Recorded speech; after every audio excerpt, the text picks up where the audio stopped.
बाप का देश नहीं है, किसान और मजदूर ने देश बनाया है। बेच के दिखाई, हम देखेंगे, आप जवाब देंगे। उसके बाप का देश है ये। हरियाणा के जाट साडे नाल है। ਅਸੀਂ ਇੱਥੇ ਆਏ ਹਾਂ ਖੜ ਕੇ ਇਹਨਾਂ ਨੇ ਅੰਨ ਪਾਣੀ ਜੋ ਵੀ ਚੀਜ਼ਾਂ ਲਿਆਣ ਕੇ ਪਹਿਲਾਂ ਇੱਥੇ ਹਾਜ਼ਰ ਕਰਤੀਆਂ। ਜੇ ਮੋਦੀ ਕਹੇ ਨਾ ਵੀ ਅਸੀਂ ਸਾਨੂੰ ਗੁਰੂ ਗੋਬਿੰਦ ਸਿੰਘ ਸੱਚੇ ਪਾਤਸ਼ਾਹ ਨੇ ਹਿੱਕ 'ਚ ਗੋਲੀਆਂ ਮਾਰਨੀਆਂ ਸਿਖਾਈਆਂ, ਅਸੀਂ गोलियां खावांगे।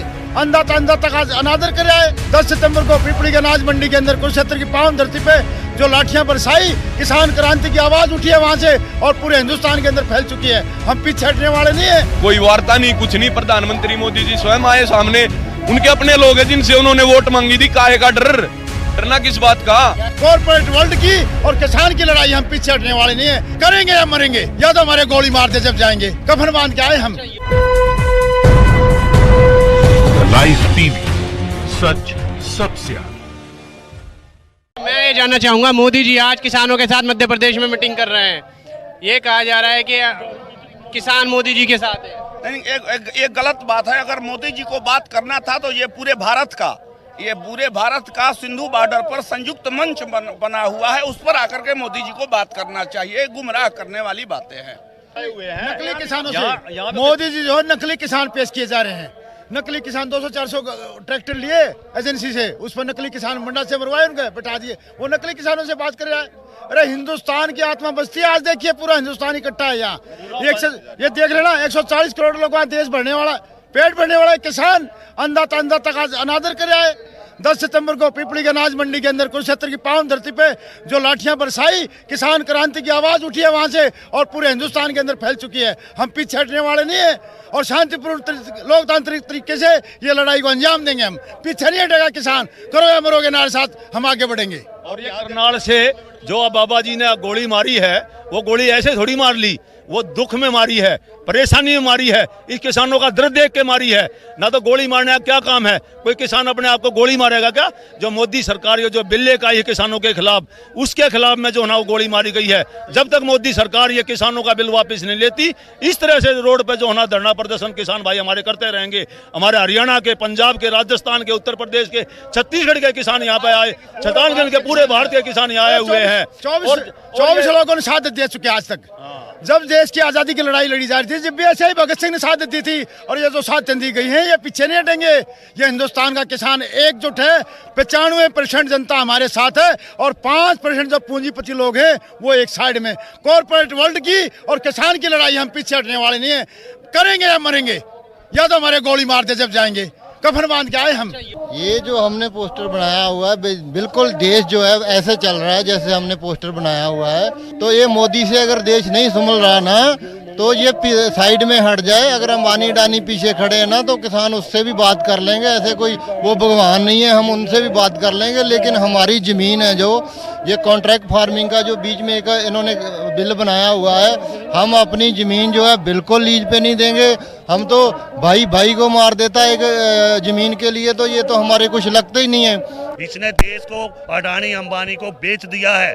इन्होंने पहले से ही इतने बड़े बड़े गोदाम बनवा रखे हैं। अब ये पीछे नहीं हट सकता, इसकी मजबूरी है। लेकिन किसान भी यहाँ डटा हुआ है। चाहे 2 महीने, 3 महीने, 6 महीने यहाँ बेशक लग जाओ, हम अपना सामान लेके आए हुए हैं। मर जाएंगे। कहाँ से आए हैं आप? मैं हरियाणा सोनीपत से हूँ। गाँव थाना कला है मेरा। तो हम सारा जो है गांव का गांव उठ के आया हुआ है और हम बिल्कुल पीछे नहीं हटेंगे, चाहे हम मरेंगे या मारेंगे। अब हमारे पास रहा ही क्या है? अब जमीन हमारी सारी ले लेगा। अब एक किसान के साथ कुछ भी होता है वो एसडीएम से ऊपर तो नहीं जा सकता क्या? बस इन्होंने ऐसे हाथ बांध दिए हैं। पहले था कि भी एक वो था कि लिमिट थी कि इतना जो है हमने वो करना है स्टॉक। अब इन्होंने सारी लिमिटें पार कर दी। ये अडानी अंबानी अपने मन मर्जी भाव से फसल खरीदेगा। आर्थिक गुलामी का कानून है। आर्थिक गुलामी का कानून है भैया, ये आर्थिक गुलामी का कानून है। अगर मोदी जी को किसानों से संवाद करना था तो कानून लाने से पहले क्यों संवाद क्यों नहीं कही? आप अभी कह रहे हैं कि मोदी जी मध्य प्रदेश में किसानों से वार्ता कर रहे हैं। मध्य प्रदेश के किसान तो पलवल बॉर्डर पर आकर के रुके हुए हैं। किन किसान से आप बात करना चाहते हैं? योगी जी कहते हैं किसानों आपको राम मंदिर चाहिए, आपको 370 चाहिए। क्या करेगा? हमने खाना चाहिए, हमारे रोजगार चाहिए हमारे बच्चों को। अरे वो खाना देगा क्या? रोजगार देगा वो मंदिर? मैं योगी जी को बताना चाहता हूँ कि शास्त्र कहता है कि अन्नम प्राणः इह प्राणः। पहले अन्न में प्राण बसता है। राम मंदिर कितना राम मंदिर के योगी जी पुजारी हैं, हम लोग सब जानते हैं। अन्नदाता हैं, जो देता है वो देवता कहा जाता है। तो अन्न देने वाले ये लोग किसान हैं। ढोंगी लोगों में सरकार फंस गई। कभी कहता मोदी जी मैं फकीर हूँ, अरे ऐसे फकीर 8,500 करोड़ का जहाज लेकर घूमता है, वो फकीर का काम है? बताओ तो मेरे को, कोई घूमता है क्या? अरे 8,500 करोड़ का जहाज बेटे कहाँ से आया? वो फकीर को चाहिए। फकीर तो अपना, वो तो कहते हैं हम फकीर आदमी है, झोला लेके चल देंगे। झूठ बोलता, पूरे हिंदुस्तान का झूठ बोला है। और उसके बात सुनिए, उसके बाप का देश नहीं है, किसान और मजदूर ने देश बनाया है। बेच के दिखाई, हम देखेंगे, आप जवाब देंगे। उसके बाप का देश है ये। तो सब कुछ तो प्राइवेट कर दिया उन्होंने। अरे प्राइवेट अभी देखेंगे ना। बात सुनिए, किसान के ऊपर हाथ डाला ना, अभी दिखाएंगे हम। मजा चखाएगा हिंदुस्तान का किसान, मजा चखाएगा। अभी तो लल्लू पंजू लोग देखे थे, BSNL बेच दिया, MTNL बेच दिया, अरे लाल किला बेच दिया, रेलवे बेच दिया। अभी तो किसान पे हाथ डाला ना, किसान हाथ घाल के लेगा, इसने छोड़ेगा नहीं। ये सबसे बड़ा सेक्टर अब यही सेक्टर। सुनिए, इसका गोला लाठी देंगे, और जो बीजेपी के नेता होंगे गामा में, इसका गोला लाठी देंगे सारे, घेर के बेरा लगेगा। किसान एकता, मोदी सरकार, मोदी सरकार, किसान एकता। ये मोदी सरकार ने अडानी और अंबानी को बेच दिया गया है। ये कॉन्ट्रैक्ट कर लिया गया है अडानी और अंबानी को, एक किसान को जो है ना बर्बाद करने के लिए। और किसान बर्बाद पहले से ही है, पहले से कौन सा जीवन अच्छा जीवन जी रहा था। लेकिन अब जो है ना मोदी सरकार ने हमारे किसानों के ऊपर एक तलवार जो है ना हमारे गले पर रख दी है। अगर हम इस बिल को वापस जब तक नहीं लेगा, हम रोड से बिल्कुल नहीं हटेंगे। और ये हमारा सारा किसान भाइयों का प्रण है। हम भी दिल्ली से हैं, पूटकला गांव से हैं, और एक किसान का बेटा हूं। और किसान को दर्द को जो है ना मैंने बिल्कुल नज़दीकी से देखा है, और मैंने नज़दीकी से साया है। इन हाथों से मैंने कस्सी भी चलाई है, मैंने हल भी चलाया है, मैंने ट्रैक्टर भी चलाया है। मैंने छत्तीसगढ़ में जाके ज़मीन ली है। हमारे यहाँ तो ज़मीन दिल्ली में रही नहीं, लेकिन मैं छत्तीसगढ़ का किसान हूँ, और किसानों के साथ में समर्थन के लिए छत्तीसगढ़ से यहाँ पे आया हुआ हूँ। और जब तक ये बिल नहीं होगा तो हम इसी तरह से किसान भाइयों का समर्थन पूरे तन मन धन से करते रहेंगे। मुद्दे की बात कोई नहीं करता। बीजेपी की गवर्नमेंट का आप खुद देख लो, प्राइम मिनिस्टर कुछ बयान देते हैं, उनके CM कुछ ट्वीट करते हैं, कोई मैच नहीं करता, सब कॉन्ट्राडिक्ट करते हैं। उनको पहले तो बैठ के खुद की बैठक लेनी चाहिए ना। हमारे साथ बैठक कर रहे हैं, हम तो बहुत आगे आ चुके हैं बैठकों के दौर से। बैठकों का दौर तब होना चाहिए था जब किसानों पे पीपली लाठियां चल रही थी, नरसंहार हो रहा था, और 2 महीने से जब पंजाब में आंदोलन शुरू होता तब देखना चाहिए था आंदोलन, तब करनी चाहिए थी मीटिंग। अब क्या वार्ता है? अब तो वापिस लो काले कानून है। हाँ बिल्कुल, 100 साल पहले जो इतिहास रचा था ना, वो इतिहास को तो रह जाएगा। अरे सुनो, असहयोग आंदोलन शुरू हुआ था ना 1920 में, महात्मा गांधी जी ने नॉन कोऑपरेशन मूवमेंट जो शुरू किया था। अब 100 साल बाद उसकी जरूरत है, और वही होगा, नहीं तो कोई सोल्यूशन नहीं है। देश बहुत बड़े अंधकार की तरफ जा रहा है। दिखा कुछ रहे हैं, मीडिया कुछ दिखा रहा है, भ्रमित कर रहे हैं, लेकिन एक्चुअली में फैक्ट और कुछ है। मूर्तियां बनाई जा रही है, उनके नक्शे कदम पे देश नहीं चल रहा। जो वो चाहते थे, जिनके लिए वो मर गए, जिनके लिए उन्होंने शहादत दे दी, लेकिन उनकी मूर्तियां, सरदार पटेल खुश थोड़ी होंगे उनकी मूर्ति बना रही। पहले देश बनाओ जैसा वो चाहते थे। अब मूर्ति इतनी बड़ी बना दी, मंदिर चलो ठीक है आप, लेकिन डिवाइड एंड रूल का मुद्दा छोड़ो, ये इतने साल पुरानी। अब लोग समझदार हैं, यहाँ जातिवाद, यहाँ है कहीं जातिवाद, कहीं धर्मवाद है। यहाँ कोई मतलब हर स्टेट के लोग हैं यहाँ पे, ये देश के लोग हैं, ये देश के लोग हैं, देशभक्त हैं, इनमें आप उंगली नहीं उठा सकते। आप ये नहीं बोल सकते कितने एजेंडे चला दो, सब फैल हैं, सब आज एजेंडा फैल हैं। ये पीसफुल प्रोटेस्ट है। आज जातिवाद और धर्म की राजनीति पे चोट की इन लोगों ने। आप देख रहे हो ना, सभी धर्मों के लोग हैं, सभी जातियों के लोग। हमारी जाति किसान है। जनता से, किसानों से बात करके फिर करो। आपने चोरों की तरह पार्लियामेंट में पास किया है, पार्लियामेंट में चोरों की तरह पास किया है। आपने सांसदों की भी नहीं सुनी, उनको बाहर निकाल के आवाज से बात किया, वो आप वीडियो देख सकते हो। तो ऐसा है कि ये कानून उन्होंने सिर्फ किसी चोरी के कारण अदानी अंबानी को प्रॉफिट देने के लिए किया है, तो वही इनके पीछे चोर है। तो जनता को जागना चाहिए, अपने हकों की लड़ाई रखनी चाहिए, और एकता बनाए रखे तो वो खुद ही जमीन पे आएगा, और उसकी बहते बकावे में नहीं आना चाहिए। बस यही है जी मेरा मैसेज। ਸਾਡੀ ਗੱਲਬਾਤ ਜਿਹੜੀ ਚੱਲ ਰਹੀ ਆ, ਕਿਉਂਕਿ ਇਹ ਜਿਹੜਾ ਮੋਦੀ ਆ ਨਾ ਸਾਨੂੰ ਪੜਾਉਂਦਾ। ਅਸੀਂ ਪੜ੍ਹੇ ਆ ਸੱਪਾਂ ਦੀਆਂ ਸਰੀਆਂ ਮਿੱਧੀਆਂ, ਅਸੀਂ ਖੇਤਾਂ ਦੇ ਵਿੱਚ ਜੰਮੇ ਆ, ਅਸੀਂ ਠੇਕੇ ਤੇ ਲੈ ਕੇ 100-100 ਕਿੱਲਾ ਜ਼ਮੀਨ ਦਾ ਵਾਹੁੰਦੇ ਆ। ਅੱਜ ਬਿਹਾਰ ਦੇ ਵਿੱਚ 800 ਨੂੰ ਝੋਨਾ ਵਿਕਦਾ, ਜਿੱਥੇ ਬੋਲੀ ਨਹੀਂ ਗਈ।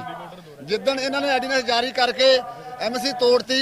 ਸਾਡੇ ਪੰਜਾਬ ਦੇ ਵਿੱਚ ਹਰਿਆਣੇ ਦੇ ਵਿੱਚ ਝੋਨਾ ਜਿਹੜਾ 700 ਨੂੰ 800 ਨੂੰ ਵਿਕੂਗਾ, ਹੁਣ ਵੀ ਸਾਡੇ ਪੰਜਾਬ ਦੇ ਵਿੱਚ ਬੋਲੀ ਹੈ ਨਹੀਂ, ਹੁਣ ਵੀ 1100 ਨੂੰ 1200 ਝੋਨਾ ਲੈ ਰਹੇ ਆ। ਠੀਕ ਹੈ ਨਾ, ਹੁਣ ਅਸੀਂ ਪੰਜਾਬ ਨਹੀਂ ਨਾਲ, ਆ ਹਰਿਆਣੇ ਕੇ ਜਾਟ ਸਾਡੇ ਨਾਲ ਹੈ। ਅਸੀਂ ਇੱਥੇ ਆਏ ਹਾਂ ਖੜ ਕੇ, ਇਹਨਾਂ ਨੇ ਅੰਨ ਪਾਣੀ ਜੋ ਵੀ ਚੀਜ਼ਾਂ ਲਿਆਣ ਕੇ ਪਹਿਲਾਂ ਇੱਥੇ ਹਾਜ਼ਰ ਕਰਤੀਆਂ। ਜੇ ਮੋਦੀ ਕਹੇ ਨਾ ਵੀ ਅਸੀਂ, ਸਾਨੂੰ ਗੁਰੂ ਗੋਬਿੰਦ ਸਿੰਘ ਸੱਚੇ ਪਾਤਸ਼ਾਹ ਨੇ ਹਿੱਕ 'ਚ ਗੋਲੀਆਂ ਮਾਰਨੀਆਂ ਸਿਖਾਈਆਂ, ਅਸੀਂ ਗੋਲੀਆਂ ਖਾਵਾਂਗੇ। ਔਰੰਗਜ਼ੇਬ ਸਾਡੇ ਤੇ ਚੜ ਕੇ ਆਇਆ, ਸਾਡੇ ਦੇ ਉੱਤੇ ਇੰਦਰਾ ਗਾਂਧੀ ਚੜ ਕੇ ਆਈ। ਇੰਦਰਾ ਗਾਂਧੀ ਦਾ ਕੀ ਨੱਚ ਨਿਕਲਿਆ, ਅੱਜ ਮੋਦੀ ਦਾ ਨੱਚ ਉਹੀ ਨਿਕਲਣਾ। ਮੋਦੀ ਨੇ ਵੀ ਉਸੇ ਜਾਨ ਨਾਲ ਹੀ ਮਰਨਾ। ਤੂੰ ਥੋੜੇ ਚਿਰ ਦੇਖ ਲਓ ਨਾ, ਮੋਦੀ ਵੀ ਮਰੋ। ਇਹ ਆਈਡੀਐਸ ਜਿਹੜੇ ਸਾਡੇ ਕੀਤੇ ਹੋਏ ਨਾ, ਠੀਕ ਹੈ ਨਾ, ਇਹਨਾਂ ਨੂੰ ਕੈਂਸਲ ਕਰ ਦੇਵੇ, ਨਹੀਂ ਕਰਾਉਣ ਜਾਣਦੇ। ਆ ਮਿਲਟਰੀ ਖੜੀ ਆ, ਮਗਲੇ ਬੰਨੇ ਖੜੀ ਆ ਨਾ, ਸਾਡਾ 5 ਮਿੰਟਾਂ ਦਾ ਕੰਮ ਹੈ। 5 ਮਿੰਟਾਂ ਦੇ ਵਿੱਚ ਦਲੜ ਕੇ ਰੱਖ ਦਿਆਂਗੇ ਅਸੀਂ ਇਹਨੂੰ। ਜੇ ਹੋਵੇ ਨਾ 4 ਸਵੇਰੇ ਸਾਡਾ ਘੇਰਾ ਪਾਇਆ ਹੋਇਆ, ਸਾਡੇ 31 ਜਥੇਬੰਦੀਆਂ ਸਾਡੀਆਂ 31 ਜਥੇਬੰਦੀਆਂ ਸਾਨੂੰ ਰੋਕ ਰਹੀਆਂ ਵੀ ਇਹ ਕੰਮ ਨਹੀਂ ਕਰਨਾ। ਜਿੱਦਣ ਸਾਨੂੰ ਹੁਕਮ ਮਿਲ ਗਿਆ ਨਾ 31 ਜਥੇਬੰਦੀਆਂ ਸਾਡੀਆਂ ਵੱਲੋਂ, ਕਿਸਾਨ ਯੂਨੀਅਨ ਵੱਲੋਂ, ਇਹ ਜਿਹੜੀ ਮਿਲਟਰੀ ਖੜੀ ਆ 10 ਮੀਲ ਤੇ 10 ਕਿਲੋਮੀਟਰ ਤੇ ਸਾਡੀਆਂ ਟਰਾਲੀਆਂ ਖੜੀਆਂ ਹੋਈਆਂ। ਇਹ ਮਿਲਟਰੀ ਜਿਹੜੀ ਆ ਸਾਡੇ 5 ਮਿੰਟਾਂ ਦਾ ਕੰਮ ਆ। ਪੱਥਰ ਜਿਹੜੇ ਵੜ ਕੇ ਛੱਡ ਦਾਂਗੇ, ਅੱਗੇ ਅਸੀਂ ਕਿਹੜਾ ਬਾਰਡਰ ਨਹੀਂ ਤੋੜੇ। BSNL देश की कंपनी थी। आज से जब मैं छोटा था, मेरे मतलब पिताजी, मेरे चाचे ताए, सबके पास BSNL का सिम होता था और देश की कंपनी थी। अब आप एक बात बताओ, 2 साल जो इन्होंने डिमोनेटाइजेशन से पहले जो अंबानी जी ने पैसा लगाया जियो में, और लोगों को 2 साल 1 साल फ्री दिया नेट, और वही नेट अब 300 रुपए में ले रहे हैं। BSNL का तो कर दी ना दुकान बंद, ठीक है। वोडाफोन आइडिया मिलके चला रहे हैं, बस एक तरह से रूल कर रही है, जियो रूल कर रही है, सबको पता है देश में। तो रीजन क्या है भाई, यही रीजन है। ये इनको हेलीकॉप्टर देते हैं इलेक्शंस में, क्यों? पैसा इनके पास होता नहीं, फंड्स देते हैं, पूरा सपोर्ट करते हैं, फिर ये अपना बिजनेस चलाते हैं। और एक जो फिल्म दिखाते ही हैं पब्लिक को, मीडिया को, जो इनकी चलती है लोगों को, झूठी फिल्म जो होती है झूठ बोलने की, और ये झूठे वायदे थोड़ा कर दिया, डिवाइड एंड रूल खेल दिया, या कुछ ऐसा, मतलब जो ऐसा मुद्दा था जिस पे मतलब राजनीति चलती आ रही थी, वो मुद्दा सोल्व कर दिया। अच्छे काम है, चलो हम सर आते हैं, बहुत अच्छे काम है। लेकिन ये आप ये थोड़ी जबरदस्ती एक तानाशाह की तरह आप हमारे ऊपर कानून थोपोगे, ऐसा बिल्कुल नहीं चलेगा। और कानून तो वापस ही होंगे, कोई वार्ता नहीं, कुछ नहीं। प्रधानमंत्री मोदी जी स्वयं आए सामने, उनके अपने लोग हैं जिनसे उन्होंने वोट मांगी थी। काहे का डरना किस बात का? अडानी अंबानी को मोदी सरकार ने कॉन्टेक्ट कर लिया है, और ये बिल में ये लिखा गया है साफ कि जो व्यापारी है और जो हमारी जो फसल बोएंगे, खड़ी फसल को ही सौदाबाजी कर लेंगे और वो अपने तरीके से काम कराएंगे। लेकिन यहाँ पे एक बताओ, मोदी ने जो कॉन्टेक्ट अडानी और अंबानी से किया है, रेलवे लाइन भी बिछा दी, बड़े बड़े गोदाम बना दिए हैं, वो किस लिए बना दिए? माल स्टॉक करने के लिए बनाए, अपने मनमर्जी के रेट के हिसाब से बेचने के लिए, इसलिए बनाए गए हैं। ब्रदर एक्चुअली पता है क्या, ये एग्रीकल्चर सेक्टर को जितने भी ये जिनके अंडर में दिया है, ये भी एग्रो बेस्ड जो ये चला रहे हैं इनके साथ, बड़े बड़े बिजनेसमैन के साथ, ये फिर सारी मार्केट को, एग्रीकल्चर सेक्टर को मैनिपुलेट करेंगे अपने हिसाब से। किसान से अनाज लेके बैठा रहे, इनके पास स्टॉक होगा तो ये क्यों लेंगे? ठीक है, इन हमसे लेंगे सस्ता, और इनकी है वही 5 रुपए की चीज लेके 150 की पैकेट में डाल के वो करना। हम खुद ही ना कर लेंगे ये काम, खुद कर लेंगे। किसान मजबूत है आज के समय, सशक्त है, शिक्षित है, हर तरह में हम रेवोल्यूशन लेके आएंगे, हम अच्छी वाली लेके आएंगे एग्रीकल्चर सेक्टर में। हम खुद को अपने आप, मोदी जी बोलते हैं कि सेल्फ डिपेंडेंट बनो, आत्मनिर्भर बनो, हम है ना आत्मनिर्भर। हमें करने दो जैसा चल रहा है, हमें क्यों दुखी कर रहे हो? एक ही तो सेक्टर बचा था, उसको ही नहीं छोड़ा आपने। देखो जी, ये बोलते हैं कि ये फार्म लो अच्छे हैं किसानों के लिए, तो वही मैं बोलता हूँ कि आपका डीमोनेटाइजेशन भी आपके लिए अच्छा था, तो उसका फायदा हुआ नहीं, काला धन आया नहीं वापस। उसके बाद बोलते हैं GST अच्छा है, उसने सारे बिजनेस डुबो दिए। तो उसके बाद उन्होंने बोला लॉकडाउन अच्छा है, ठीक है ना, तो लॉकडाउन अच्छा है।